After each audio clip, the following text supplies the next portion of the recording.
Following the 2011 election, anti-choice politicians had gained firm control of the Virginia General Assembly. Legislation like personhood, 20-week bans, and forced ultrasounds that were normally defeated in the Senate Education and Health Committee in the past were now thought to be on their way to become law. Thank you, Mr. Chairman. So you're receiving a handout right now. My name is Tarina Keene. I am the Executive Director of NARALVA4 Pro-Choice Virginia. We are here to oppose the bill. In your hands is a depiction of a transvaginal ultrasound. Let me preface my comments by saying that I promise you, I'm not trying to be provocative or to make you squeamish. I just want you to be fully informed about what you are asking doctors and women to do. The problem is that during the first 8 to 10 weeks of a pregnancy, the only way to perform an ultrasound is using a transvaginal probe. So essentially what we're saying is, in order for a woman to exercise her constitutional right, she has to submit to being vaginally probed by an ultrasound device. Whether it be because Virginia was a battleground state for president, the Washington Post being Northern Virginia's hometown paper, or Governor McDonnell openly seeking to become a vice presidential nominee, the eyes of the nation were soon on the Commonwealth.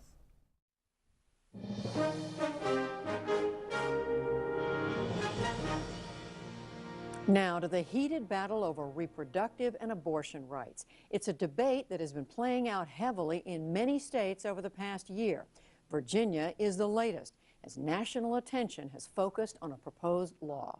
Republicans' war on women has reached the battleground state of Virginia. Today, more than 1,000 men and women gathered outside the Virginia state capitol protesting radical legislation that would dramatically impact women's health.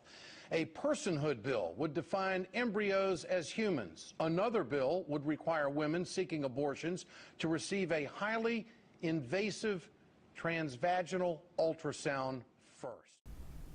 Protests, intense lobbying, thousands of signed petitions, and testimony from doctors, activists, and women would eventually be the reason that personhood and the 20-week ban bill would be struck down, and McDonnell to begin to back off of forced transvaginal ultrasounds.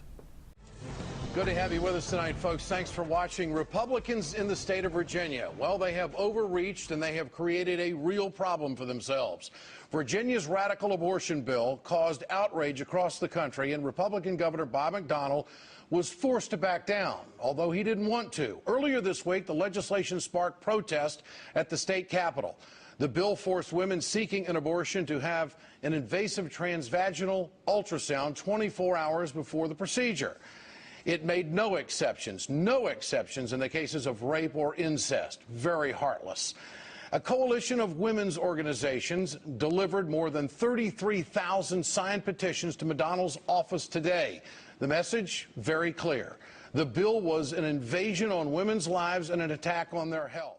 Today in Virginia, a cascade of amazing things happened in Republican politics. First, the Washington Post reported that Republican Governor Bob McDonnell's staff and a handful of anti-abortion Republican state legislators met last night to try to salvage the national disaster they had blundered into by passing legislation to force you to have a medically unnecessary vaginal probe by order of the state of Virginia against your wishes, and even if your doctor objects, if you wanted to get an abortion in that state.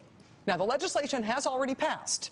It's passed both houses of the Virginia legislature, thanks to Republican majorities in both. And the Republican governor and vice presidential hopeful, Bob McDonnell, had already said that he would sign this bill into law. It was all proceeding apace. This was all going according to plan until the national media noticed what was going on, and everybody freaked out. And it made it into a joke on Saturday Night Live, and there was a giant spontaneous protest at the state capitol, and as of last night for Bob McDonnell, this whole thing had become, all of a sudden, a political emergency. So, backpedal, backpedal. Today, the governor heard the voices of the women of Virginia, but he didn't hear them completely, and that's the problem.